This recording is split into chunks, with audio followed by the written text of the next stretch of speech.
আমি মাত্র অনার্স শেষ করেছি, আমি কিভাবে বিসিএস প্রস্তুতি নেব, এই প্রশ্নটা আমি চাকরি প্রার্থী বা বিসিএস প্রার্থীদের কাছ থেকে সবচেয়ে বেশি পেয়ে থাকি।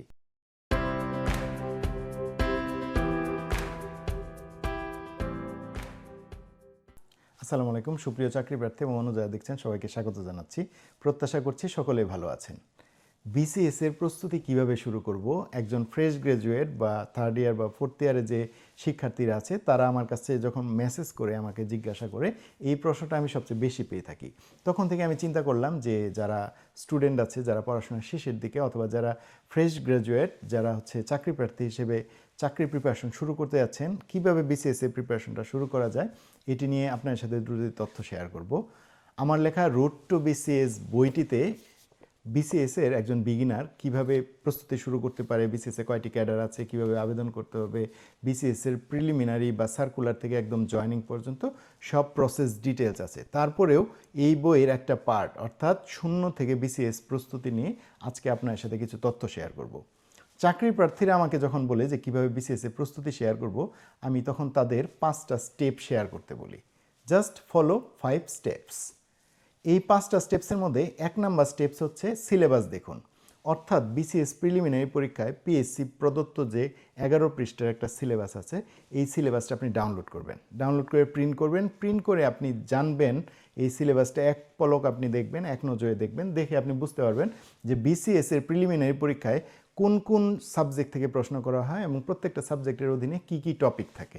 এটা গেল ফার্স্ট স্টেপ। ফার্স্ট স্টেপ হচ্ছে আপনি জাস্ট সিলেবাসটা প্রিন্ট আউট করেন, প্রিন্ট আউট করে এক নজর চোখ বুলিয়ে নিন। এটা নিয়ে এত অ্যানালাইজ করার প্রয়োজন নেই।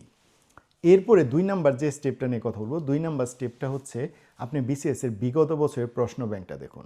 বাজারে বিভিন্ন প্রকাশনীর বিসিএস প্রশ্ন ব্যাংক পাওয়া যায়, অথবা আমরা জানি যে জব সলিউশন যে বইগুলো আছে এখানেও বিসিএস এর প্রশ্ন ব্যাংক আছে। 10ম বিসিএস থেকে এমসিকিউ পদ্ধতি শুরু হয়, অর্থাৎ প্রিলির প্রশ্ন পাওয়া যায়। আবার 25তম বিসিএস থেকে বিসিএস যে নতুন ধারা সূচনা হয়েছে বা 200 নম্বরের এমসিকিউর যে ধারা সূচনা হয়েছে, আপনি 35তম বিসিএস থেকেও দেখতে পারেন। আর যারা আরেকটু অ্যাডভান্স লেভেলে দেখতে চান তারা 10ম বিসিএস থেকে দেখতে পারেন। সর্বশেষ এই যে 46 বা 47, 49, 48 এই বিসিএসগুলোর প্রশ্ন আপনারা দেখতে পারেন। তো এখান থেকে দেখলে আপনার কী সুবিধা হবে, আপনি যে প্রথমে বিসিএস এর সিলেবাসটা দেখলেন, সিলেবাসে অনেক টপিক দেখবেন যেগুলো প্রশ্নতে সাধারণত আসে না। আবার অনেক টপিক পাবেন যেগুলোতে প্রশ্নতে বারবার করা হচ্ছে, রিপিট করা হচ্ছে। অর্থাৎ আপনি যখন এই প্রশ্ন ব্যাংকটা পড়বেন, আপনি ইজিলি বুঝতে পারবেন যে কোন চ্যাপ্টার থেকে বা কোন টপিক থেকে বেশি বেশি প্রশ্ন করা হচ্ছে বা কোন চ্যাপ্টার বা টপিক থেকে কম প্রশ্ন করা হচ্ছে। এটা ধারণা ক্লিয়ার হয়ে গেল। 3 নাম্বার স্টেপ হচ্ছে আপনার বুক লিস্ট তৈরি করা বা একটা প্রিলিজ সিরিজ, একটা গাইড বই প্রিপারেশন নেওয়া। অর্থাৎ এই জায়গায় অনেকে বলে থাকে যে আমি রেফারেন্স বই পড়বো, আমি 9-10 বা স্কুলের বইগুলো পড়বো। আচ্ছা, বাজারে যে গাইড বইগুলো রয়েছে, এই গাইড বইগুলো আসলে কোথা থেকে তৈরি করা হয়েছে বা কোন বইয়ের কোন রেফারেন্স বই থেকে তথ্যগুলো নেওয়া হয়েছে? হয় স্কুল, কলেজ বা বিভিন্ন রেফারেন্স বই থেকে তথ্য নেওয়া হয়েছে। অর্থাৎ আপনি যদি গাইড বই পড়েন তাহলে আপনার প্রিলি প্রিপারেশন কমপ্লিট হয়ে যাবে। এরপরে আপনি যখন রিটেন প্রিপারেশন নেবেন তখন আপনি রেফারেন্স বই পড়েন, আপনি স্কুলের বই পড়েন, ইন্টারমিডিয়েটের বই পড়েন, ইউনিভার্সিটি একাডেমিক বই পড়েন, বিভিন্ন লেখকের বই পড়েন, যেটা আপনার লিখিত প্রস্তুতিকে অনেক বেশি শক্তিশালী করবে। বাট প্রিলি প্রিপারেশনের জন্য এতটা প্রয়োজন আছে বলে আমার মনে হয় না। সেই ক্ষেত্রে গাইড বইয়ের ব্যাপারে অনেকে বলে থাকে যে আমি কি এই সিরিজ কিনবো না ওই প্রকাশনী কিনবো না এই প্রকাশনী কিনবো। সব প্রকাশনীর বই কিনেই কিন্তু বিসিএস ক্যাডার হয়। অর্থাৎ একজন বিসিএস ক্যাডার হয়েছে অমুক প্রকাশনী, আরেকজন হয়েছে আরেকটা প্রকাশনীর বই পড়ে।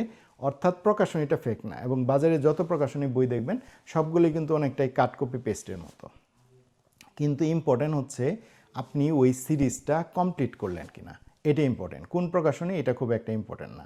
হ্যাঁ, কিছু বই ভালো চলে, কিছু বই স্লো চলে, এটা একটা ফ্যাক্ট আছে। আপনি যেগুলো ভালো চলে, যেগুলোর বাইন্ডিং ভালো, প্রিন্ট কোয়ালিটি ভালো, ফন্ট সাইজ ভালো, পড়তে স্বাচ্ছন্দ্য বোধ করেন, এগুলো কালেক্ট করতে পারেন। বাট এগুলো খুব বেশি ইম্পর্টেন্ট না বা এগুলো নিয়ে খুব একটা চিন্তার প্রয়োজন নেই। এরপরে 3 নাম্বার টপিক আমাদের শেষ হলো, আমরা বুক লিস্ট তৈরি করলাম, একটা প্রিলি সিরিজ কিনে ফেললাম। 4 নাম্বার যে আমাদের স্টেপটা আছে, 4 নাম্বার স্টেপ হচ্ছে 3 থেকে 6 মাসে প্রিলির প্রিপারেশন কমপ্লিট করে ফেলবেন। আপনি যদি চিন্তা করেন যে আমি সারা বছর জুড়ে পড়তেই থাকবো, পড়তে পড়তে একসময় সিলেবাস কমপ্লিট হবে, এটা কখনোই হবে না। তাহলে আপনাকে কী করতে হবে? আপনাকে হচ্ছে 3 মাস বা 6 মাসে একটা রুটিন করতে হবে। এই রুটিনের মধ্যেই আপনি হচ্ছে প্রিলির প্রিপারেশন সবগুলো শেষ করবেন। রোড টু বিসিএস বইতে আমরা হচ্ছে 3 মাসের একটা রুটিন দিয়েছি, 6 মাসে একটা রুটিন দিয়েছি। আপনি সেই রুটিনটা দেখতে পারেন, অথবা আপনি আপনার নিজের মতো করে কাস্টমাইজ করে নিতে পারেন। বাট আপনাকে একটা রুটিন করতে হবে। আপনি যদি রুটিন না করেন, আপনার বিসিএস প্রিলিমিনারি প্রিপারেশন কিন্তু কোনো দিনই শেষ হবে না। কারণ রুটিন না করলে ওই পড়া কোনো দিনই শেষ হয় না। আপনার একটা চাপ থাকবে, আমি এত দিনের মধ্যে এই পড়াটা শেষ করব। তো আমরা হচ্ছে 4 নাম্বার স্টেপ শেষ করলাম। এরপরে আমাদের লাস্ট স্টেপ হচ্ছে 5 নাম্বার স্টেপ, সেটা হচ্ছে মডেল টেস্ট দেওয়া, নিজেকে ঝালিয়ে নেওয়া। আপনার প্রিপারেশন শেষ, আপনি সব কিছু পড়েছেন, বাট এক্সাম হলে আপনি ভালো করলেন না, আপনি প্রচুর পরিমাণ নেগেটিভ মার্কিংয়ের শিকার হলেন, বা এক্সাম হলে নির্দিষ্ট সময়ের মধ্যে আপনি কমপ্লিট করতে পারলেন না 200টা এমসিকিউ দাগানোটা বা বৃত্ত ভরাট। অর্থাৎ আপনাকে মডেল টেস্ট দিয়ে এটা হচ্ছে ফিনিশিং দিতে হবে। মডেল টেস্ট একটা দিবেন, কি কি ভুল হলো ফাইন্ড আউট করবেন, পরের মডেল টেস্টে আগের ভুলগুলো যেন না হয় এটা আপনি কনফার্ম করবেন। একটা মডেল টেস্টে আপনি আন্দাজে হচ্ছে 10টা এমসিকিউ দিয়েছেন, দেখলেন যে এই 10টার মধ্যে আপনার 2টা হয়েছে, 8টা হয়নি, তার মানে আপনার সিক্স সেন্স অত স্ট্রং না, আপনি আন্দাজ থেকে যেগুলো দিচ্ছেন খুব একটা কাজ হচ্ছে না। পরের মডেল টেস্টে আপনি আন্দাজের পরিমাণ কমিয়ে ফেলুন, তাহলে দেখবেন আপনার নেগেটিভ মার্কিং কমে গেছে। বা আপনি কোনো কোচিং সেন্টারে ফিজিক্যালি সবার সাথে, সব পরীক্ষার্থীর সাথে বসে একটা মডেল টেস্ট দেন, পরীক্ষার একটা এনভায়রনমেন্ট ফিল করবেন। তো আমার কাছে মনে হয় বিসিএস শূন্য থেকে প্রস্তুতি শুরু করার এই 5টা স্টেপ ফলো করলেই শূন্য থেকে একজন প্রার্থী বিসিএস প্রস্তুতি শুরু করতে পারবেন। তিনি ফ্রেশ গ্র্যাজুয়েট হন বা থার্ড ইয়ার ফোর্থ ইয়ারের শিক্ষা জীবনের শেষের দিকে শিক্ষার্থী হন না কেন, তিনি এইভাবে বিসিএসের প্রিপারেশন শুরু করতে পারেন। এবং যারা বিসিএস প্রস্তুতি শুরু করতে যাচ্ছেন, আপনাদের মনে হতে পারে যে বিসিএস অনেক কমপ্লেক্স প্রসিডিওর, কীভাবে শুরু করব, ওই ভাইয়ের সাথে কথা বলি, ওই ক্যাডারের সাথে কথা বলি, এত কিছু চিন্তা করার প্রয়োজন নাই। বিশেষ করে রোড টু বিসিএস যে বইটা আমার সাথে আছে, এই বইটাতে গত 7 বছরে যত প্রার্থী আমাকে মেসেজ করেছে, যা কিছু জানতে চাই সব কিছু আমি একসাথে লিখেছি। আমি যখন দেখলাম যে প্রার্থীরা প্রতিদিন আমাকে 100 মেসেজ দিচ্ছে, এত মেসেজের রিপ্লাই, একই মেসেজ বারবার দিচ্ছে, বা এত তথ্য আমি সংক্ষেপে আপনার সাথে শেয়ার করতে পারছি না, তখন আমি একটা পূর্ণাঙ্গ বই করে ফেললাম।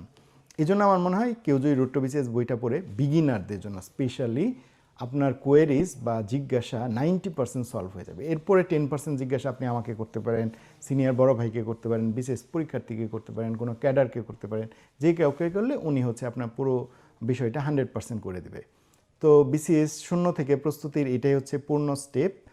যারা শূন্য থেকে বিসিএস প্রস্তুতি নিতে যাচ্ছেন, যে ফ্রেশ গ্র্যাজুয়েটরা অংশগ্রহণ করতে যাচ্ছেন, এবং যারা থার্ড ইয়ার ফোর্থ ইয়ারে পড়ছেন বা বিসিএস প্রস্তুতি শুরু করছেন, আশা করছি আজকের এই আলোচনা থেকে উপকৃত হবেন।